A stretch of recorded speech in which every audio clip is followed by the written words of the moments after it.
네, 지난 시간에 이어 장애의 개념과 장애의 범주에 대해서 살펴보겠습니다.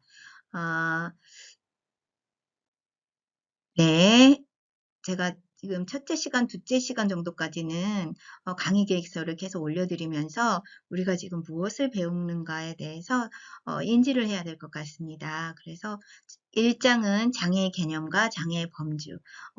도대체 장애는 어떻게 정의하는가? 시대에 따라, 환경에 따라, 사람이 환경에 살면서 정치, 경제, 사회, 문화에서 서로 영향을 주고받고, 그 다음에 시대의 변천에 따라 사회복지의 발전에 따라 영향을 준다고 받는다고 말씀드렸죠. 이런 개념적 정의가 어떻게 달라지는지, 왜 장애 개념에 대한 정의 이런 것들, 개념 정의가 중요한 건지, 그 다음에 장애의 범주는 신체적에서 내적, 외적, 정신적 장애 이렇게 나누고 장애에 대한 이해로서 네, 장애에 대한 이해로서 지금 책 앞에 목차를 계속 보면서 선생님들이 메타 인지하시고 내가 공부하는 것을 입으로 이렇게 하시면서 머릿속에 그 레이아웃을 그리면서 이렇게 하시라고 지도 맵 이렇게 그림이라고 제가 지금 이렇게 한번 쭉 해드린 거예요. 그래서 뭐 장애가 왜 출현했는지, 특성이 뭔지, 신체적 특성이 뭔지, 장애에 대한 사회적 태도가 뭔지, 이런 장애에 대한 이해, 그 다음에 장애 복지의 역사, 우리나라, 서구, 일본, 뭐 세계 역사, 그 다음에 우리가 장애에 대한 장애에 대해서 이론적으로 어떻게 접근할 것인가, 뭐 탈시설화, 탈의료화, 정상화, 사회통합, 역할의 가치와 사회적 역할의 가치와 자립생활, 소비자, 당사자, 뭐 이렇게 해서 그 장애에 대한 이론적 관점. 탈시설화는 뭔지 아시죠? 그러니까 장애인들 막 특히 정신 장애인들 막 집단적으로 수용해서 부정적이고 안 좋은 일이 막 일어나서 성폭행하고 발달 장애인 성폭행하고 뭐 이런 것들 네, 뭐 탈시설화, 탈의료화, 그 다음에 어떻게든지 자립할 수 있도록 하는 정상화, 그 다음에 장애인 아까 복지에서 우리가 필요한 거는 그분들에게 편견이나 이해하지 못하는 부분이 바로 사회연대나 통합을 방해한다고 네, 간략하게 저희가 배웠어요. 네, 그런 것들 인지했어요. 그래서 그런 것들, 그 다음에 그럼 우리가 사회적 역할을 어떻게 할 것인가, 어떻게 가치를 갖고 장애인 복지를 실현할 것인가, 그리고 최종적으로는 자립을 도와야 하며 장애인도 최대한 소비자주의, 당사자주의 이런 관점에서 우리가 정상인과 같은 관점으로 장애인을 바라보자 이런 것들. 네, 그 다음에 5장은 생애주기적 접근과 장애. 우리가 장애가 있다고 그냥 아니라 이렇게 생애 주기별, 아동기, 유아기, 아동기, 청소년기, 뭐 청년기, 노년기 이렇게 저희가 이렇게 그 해당 시기에 맞게 접근하고 장애에 대한 실천 기술을 펼쳐야 된다고 접근해야 된다고 이렇게 네 배워야 된다는 내용이고요. 그 다음에 장애 유형과 등록 절차 이런 거. 7장은 정책과 관련법, 소득 보장 정책, 소득 보장 정책, 뭐 교육 보장 정책, 고용 보장 정책, 권리구제 관한 정책, 법률 발달 과제인, 발달 장애인, 네 이런 법들, 구제들 이런 거, 네 이런 거 배우고요. 그 다음에 전달 체계 아까 배웠고요. 그 다음에 시설에 대한 이해, 장애인 복지 시설에 대한 이해, 네 거주 시설, 지역 사회 재활 시설, 뭐 직업 재활 시설, 또 뭐 의료 재활 시설, 그 다음에 생산품 판매 시설, 보조기구 뭐 이런 아무튼 여러 가지 시설들. 네. 그 다음에 이슈, 장애인 복지에 대한 네, 이슈 같은 거. 그 장애의 고령화. 선생님들 장애가 있는데 그러니까 우리가 아동기 때 이렇게 어렸을 때는 부모님이 장애가 있는 분들 보면 참 고생 많이 하시잖아요. 음, 저는 심지어 어떤 사모님이 계신데 세 자녀 중에 두 분이 장애이셨어요. 큰 아이만 빼고 둘째, 셋째 자녀들이 발달장애인 것 같았어요. 자폐도 있고. 장애는 한 가지만 있는 게 아니라 복합적으로 일어나죠. 예를 들어서 자폐장애가 있으면 뭐 쓰는 거나 정상적인 그런 게 안 되잖아요. 그러니까 발달 장애가 자폐가 있으니까 자폐랑 또 정신지체도 있고 발달 장애도 있고 그러니까 지적인 것도 안 돼서 그러니까 일상생활이 여러 가지 복합적인 요인으로 해서 장애가 복합적으로 발생하더라고요. 그래서 그런 장애와 가족 그리고 그 장애인을 둔 가족들이 장애인도 물론 힘드시지만 그 가족들이 당하는 고통은 상상할 수 없을 정도로 힘드시더라고요. 그래서 심지어는 옛날에는 뭐 내가 자녀보다 뭐 한 달을 더, 뭐 1년을 더 산다, 뭐 한 달을 더 산다, 뭐 이런 얘기했는데 지금은 내가 장애 자녀보다 1시간을 더 살면 살도록 기도한다 이런 얘기를 들었어요. 그래서 참 마음이 아픈데 이런 장애와 가족 간에 대한 이슈 그래서 막 자살 많잖아요. 그냥 막 발달 장애인을 보던 아빠 엄마가 막 이렇게 같이 동반 자살해서 죽고 이런 경우가 늘도 있고 그 다음에 장애와 여성에 대한 이슈 특히 발달 장애인들 성폭력 저쪽 완도에서 그 한 장애인 여성을 그 한 마을에 남성들이 성폭행했잖아요. 근데 발달 장애인들은 자기가 자기한테 잘해주는 거 이런 것들을 잘 구별하지 못해요. 제가 실은 그때 그 현장에 살았거든요. 그 동네 그 마을에. 그래서 정말 겉보기에는 멀쩡하신 그 슈퍼 아저씨가 그 옆 동네 거기가 섬이었어요. 그 발달 장애인이 어떻게 보면 겉으로 보면 멀쩡하세요. 근데 그 지능 지수도 이제 경계보다 조금 뭐 70 이하이신 것 같고 아무튼 그 발달 장애인 여성 장애인을 그 마을에 있는 뭐 슈퍼 아저씨, 뭐 이장 아저씨, 누구 아저씨 한 3명이서 이렇게 성폭행을 한 그런 사건이 있었어요.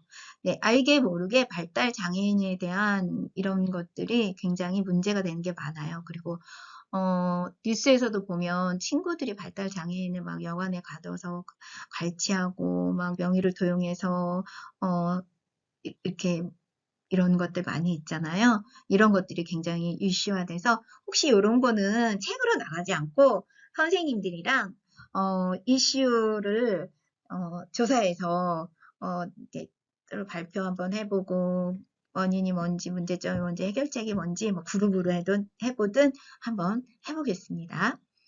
저는 막 이것저것 많이 해보고 싶어요. 근데 저희 학교가 특수한 상황이라 시간이 어떻게 진행이 될지 잘 모르겠습니다. 그래서 지금 제가 아까 말씀드렸다시피 지금 2주차에 있는 내용이 1주차로 올라가서 처음에 저희가 1주차는 OT만 하면 된다고 했는데 교수님들마다 지금 시스템이 바뀌어서 의견이 약간 분분해요. 그래서 2주차에 대한 내용이 1주차로 올라가는데 어쨌든 수업에 대한 결손은 전혀 없도록 저희가 하겠습니다. 그리고 이제 11장은 장애에 대한 이슈, 접근권 굉장히 중요하죠. 이동 접근권, 뭐 정보에 대한 이동 접근, 뭐 시설의 이동 접근, 뭐 이런 것들, 그다음에 보조 기술, 뭐 이런 것들, 그다음에 실천 과제 이런 거에 대해서 저희 구성되어 있습니다. 공부할 예정입니다. 내가 지금 무엇을 정확히 알고, 그러니까 해야 하는지를 아는 것이 정체성입니다.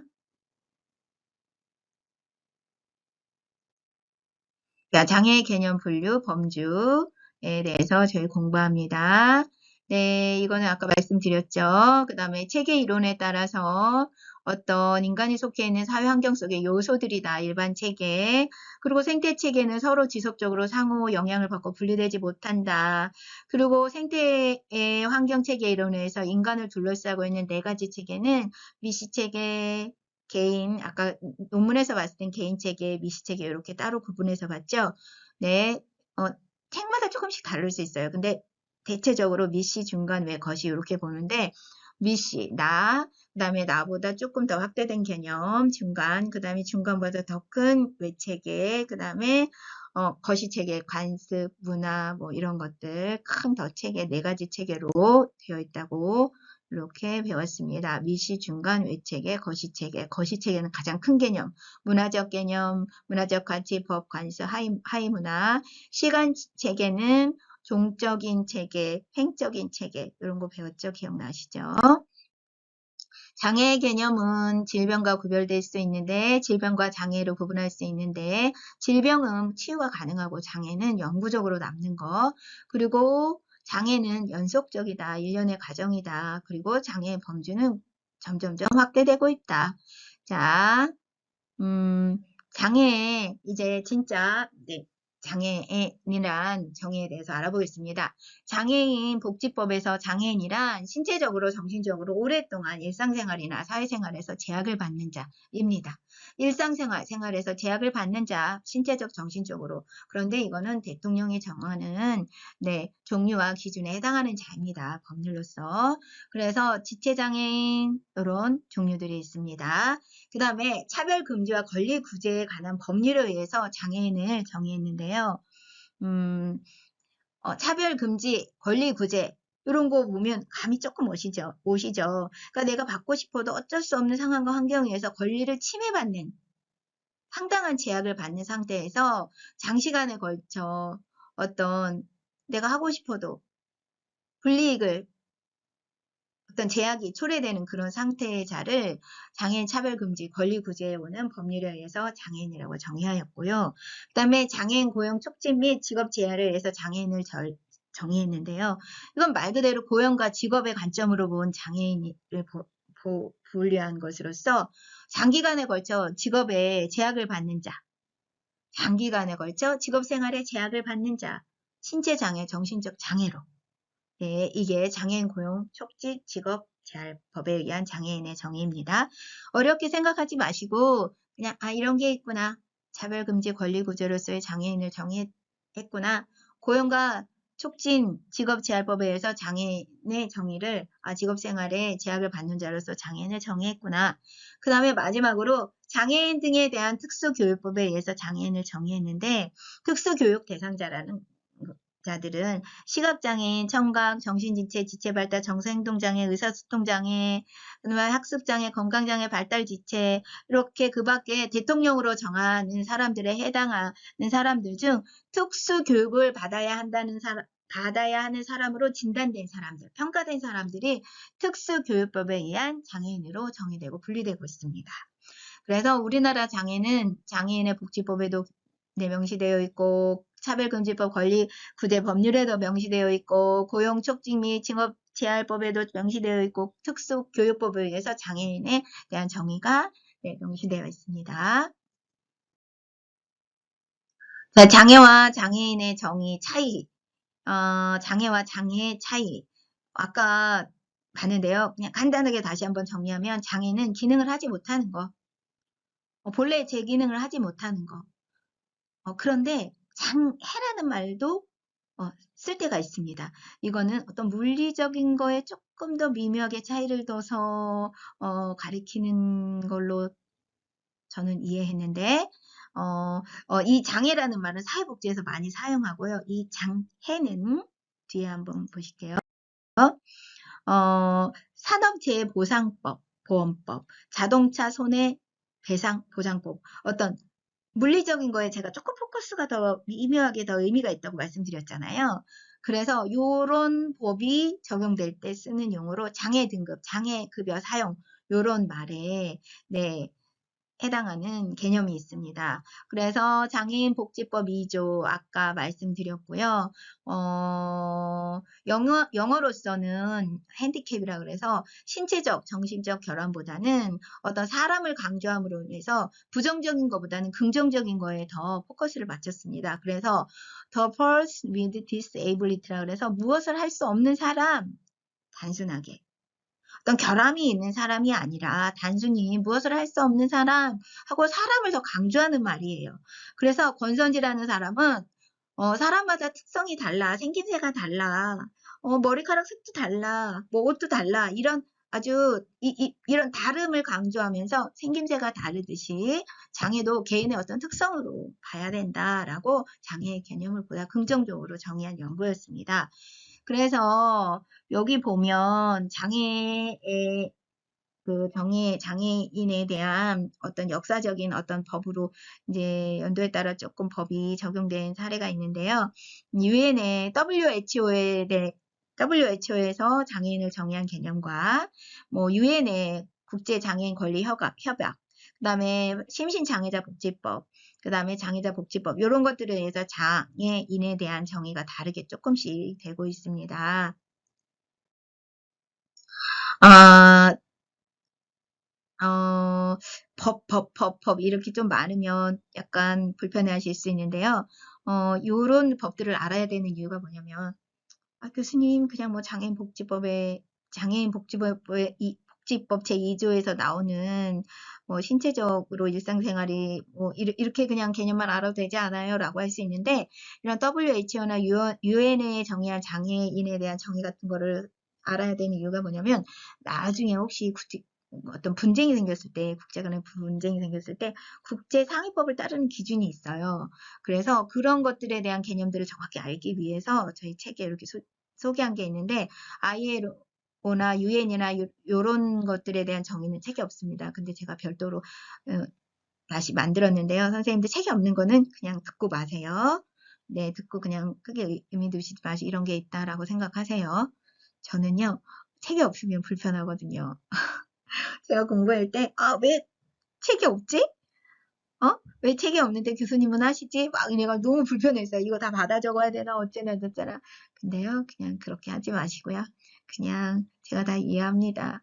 만학도이시고 또 편입해서 오신 분들이라는 거 제가 다 이해하기 때문에 그냥 이런 게 있다라고만 이해하세요. 이제 UN에 정하는 장애는 선천적이든 후천적이든 신체적 불완전으로 일상생활, 사회생활에 자기 인식으로 할 수 없는 상태.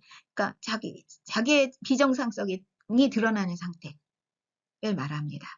네, 그 다음에 심신 장애자 복지법은 장애자라는 말이 있어요. 이게 일본에서 사용한 말을 그대로 사용한 건데 농자자를 썼어요. 그래서 부정적이다라는 네, 인식을 갖게 되어서 몸과 심신장애자 복지법은 몸과 마음의 장애를 표현하는 말로의 어떤 인상을 주고 그 다음에 자라는 부정적인 의미가 사용되어서 장애 우라는 말로 나중에 바뀌게 되는 계기가 됩니다. 그리고 ILO는 국제노동기구에서 정의하는 바에 의해 직업의 어떤 결함, 복귀할 때 직업의 결함으로 인해서 선천적이든 정신적인 결함으로 인해서 직업을 유지하고 확보할 수 없는 상태의 손상을 받은 걸로 장애를 정의합니다. 조금 차이를 아시겠죠? 네, 그러니까 유엔에서 정의한 장애의 개념의 차이, 그 다음에 심신장애자 복지법에 대해서 어떤 이런 장애, 몸과 마음의 장애 표현, 자란의 부정적인 표현, 뭐 이런 거, ILO는 국제노동기구, 그러니까 직업을 유지, 확보할 수 없는 상태, 이런 거에 의해서 장애를 정의하였습니다. WHO에서는 우리 책에는 없는데 장애의 개념을 손상, 제가 아까 말씀드렸죠. 손상, 그러니까 질병이나 어떤 질환으로 인해서 손상이 왔습니다. 그 다음에 손상이 와서 기능의 제한을 받습니다. 능력의 제한을 받습니다. 그쵸? 그 다음에 사회적 불이익을 얻습니다. 네, 이런 것들로 구분하고 있어서 장애는 사회적, 문화적, 이런 경제적 수준을 반영하는 지표가 될 수 있습니다. 네, WHO에서는 질환과 질병을 통해서 손상이 오고 능력의 제한이 오고 사회적 불이익을 온다. 이런 개념으로 장애를 정의하였다. 그 다음에 유엔에서는 사회적 생활에서 필요한 것을 자기 인식으로 할 수 없는 상태. 그러니까 자기의 비정상성을 인식하는 거. 이걸 아무튼 뒤에 나옵니다. 제가 다시 또 설명해 드리겠습니다. 네, 그래서 장애를 우리가 보는 관점을 어떻게 봐야 될 것인가, 요거를 살펴봐야 되는데 아주 중요합니다. 장애를 개념을 보는 관점에 패러다임이라는 말이 나오는데 이거는 구성원들이 가치 체계를 공유하는 기준, 우리 이렇게 봅시다라고 약속하는 개념이에요. 그래서 장애를 볼 때 의료적인 모델로 보는 거예요. 개별적으로 의료적으로 보는 게 뭐냐면 단순히 장애를 의료적으로 해서 뭐 등급을 받거나 여기 우리 책에 보면 지금 하다 보니까 할 게 너무너무 많아서 예를 들어서 여기 책에 보면 32페이지 보면 장애 등급을 받을 때 의료적인 기준 외에 장애인 복지 서비스를 받기 위해 어떤 판정 기준을 따라야 할지 생각해 봅시다 라는 게 과제로 있습니다. 여러분 한번 생각해 보세요. 만약에 의료 기준이 없다면 장애 판정 기준을 어떻게 받아야 할까? 네, 그런 관점에서 보면 개별적 의료 모델이 좋다. 나쁘다. 이렇게 할 수가 없고 상업 보완적인데 한번 봐보세요. 개인적 모델은 의료적 모델에 입각한 모델로서 개인의 비극의 이론으로 기능이 제한되거나 심리적 상실을 말하는 것으로요. 개인의 문제에 관심이 많습니다. 그리고 치료가 개인적으로 개별적으로 들어가고 아까 의료적 모델이라고 했으니까 의료화에 대해서 네, 목표를 둡니다. 당연히 의료와는 전문적인 사람이 의료 의술을 행하는 거죠. 그래서 전문가의 지배를 받기 때문에 전문가의 치료가 절대적이고요. 개별적 정체성, 한 사람 한 사람의 정체성, 한 사람 한 사람의 회복을 강조하고요. 그리고 전문가가 아까 투비되죠. 지배를 받는다고 했죠. 그러니까 당연히 통제를 받는 거고. 그 다음에 개별적인 적응에 관심이 있고 환자를 보호하는 목적을 두고 있습니다. 그래서 이 개별적 모델은 개인, 개별, 전문가, 의료 이러다 보니까 환경적인 요인은 무시해요. 그리고 생물학적 열등에 대해서도 무시하고 다양성도 저해하는 단점이 있어요.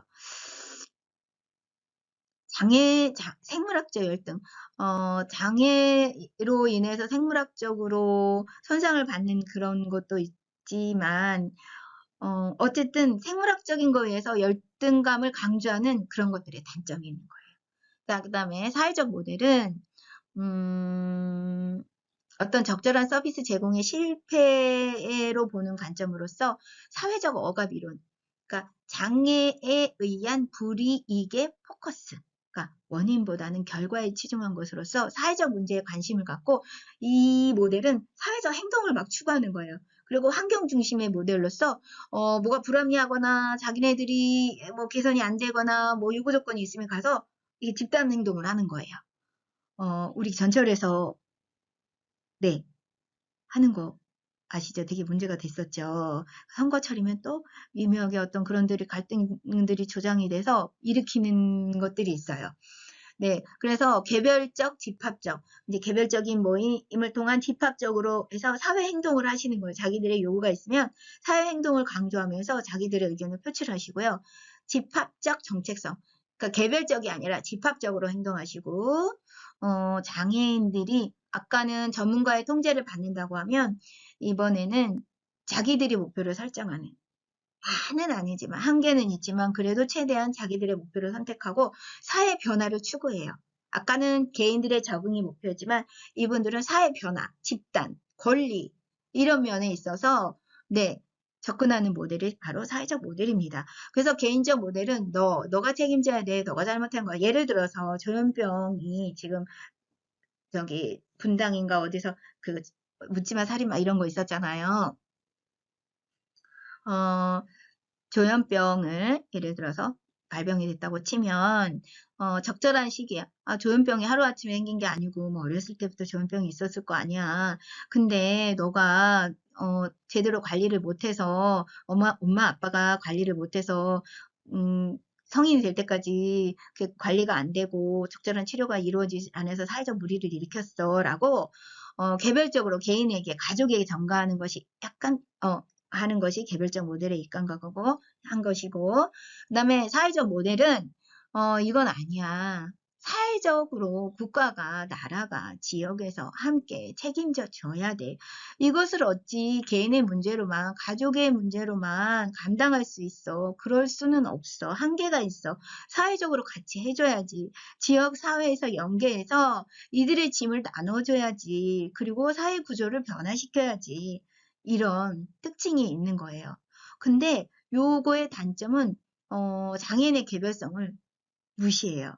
그리고 개인이나 국가적, 일반적 어떤 이런 수준의 비교가 불가능하고요.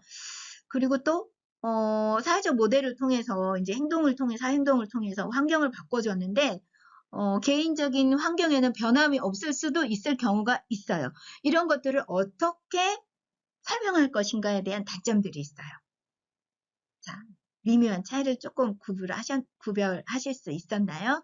그래서 개별적으로 의료적인 모델에 입각해서 진단을 통해서 받을 수 있는 개별적 모델, 사회적 모델, 이런 차이점, 이 두 가지 이분법적으로 네, 장애인 개념을 볼 수 있다. 개인의 문제, 개별의 문제, 의료적 모델로 볼 수 있다. 시민권, 사회적 모델로 시민권으로, 권리로, 사회 행동으로, 집단 행동으로, 집단의 정체성을 가지고 사회 변화로 권리로 사회적 모델을 통해서 장애의 접근의 개념을 본다. 이렇게 두 가지 관점이 있습니다. 자, 이번에는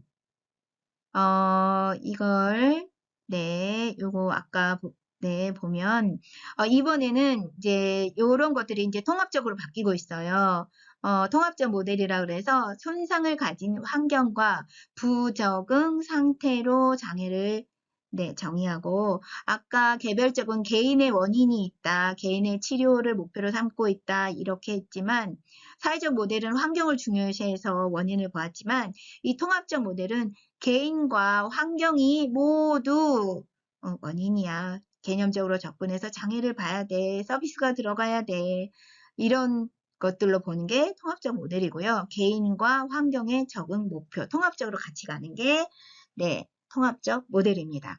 그래서 이렇게 개별적 모델만으로만 장애를 접근해서도 안 되고 사회적 모델로만 봐서도 안 되고 이 두 가지를 통합해서 개인과 환경의 적응 목표를 가지고 손상을 가진 환경과 부적응의 상태로 장애를 장애하는 개념이 통합적 모델입니다.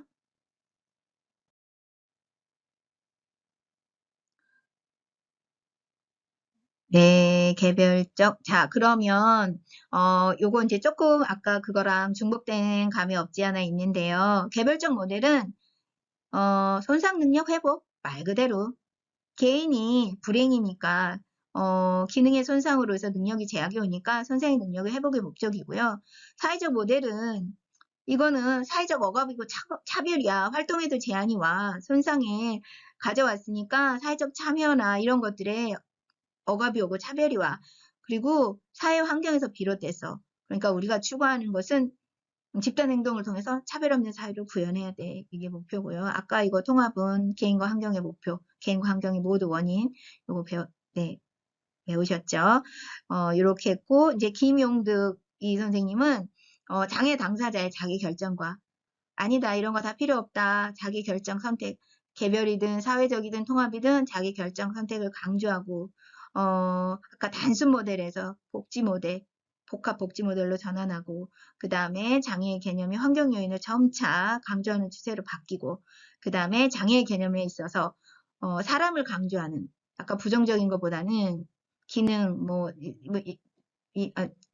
사람을 강조하는 이런 거에 있어서 긍정적 용어를 사용하는 것을 강조하는 연구도 있습니다. 요거는 선생님들 다음 시간이나 조금 내용이 깊어서 지금 할 수가 없고, 다음이나 아니면 시간을 따로 별도해서 대면 수업할 때 저희가 하겠습니다. 자, 이번에는 그러면 장애 개념의 분류를 어떻게 할 것인가에 대해서 살펴보겠습니다. 여기 보면 장애 분류할 때 국제장애 분류, 에 대해서 알아볼 건데요. 이거는 1980년에 국제장애 분류에 대해서 분류된 개념인데요. 개념을 손상, 능력장애, 사회적 분리, WHO에서 장애의 개념을 분리한 개념과 똑같습니다. 아까 말씀드렸죠? 1차 장애로 인해서 손상이 옵니다. 이 손상으로 인해서 2차 장애를 얻는데 이 능력장애가 오는 거예요. 그리고 이 능력장애로 인해서 손상과 능력장애로 인해서 사회적 분리가 오는 거예요. 그래서 손상은 뭐 신체 구조의 비정상, 병리적 외제화 이런 걸 통해서 손상을 통해서 다른 사람이 손상을 받았구나라고 인식하는 것이 손상 1차 장애고요. 목표는 신체적 어떤 손상에 대한 예방이고요. 능력 장애는 활동상의 능력 자원입니다. 활동상의 능력 장애, 다른 장애로 전이가 발생되는 어떤 기능 장애의 객관화에서 목표가 재활이에요. 능력 장애는 곧 재활의 목표를 갖고 있고요.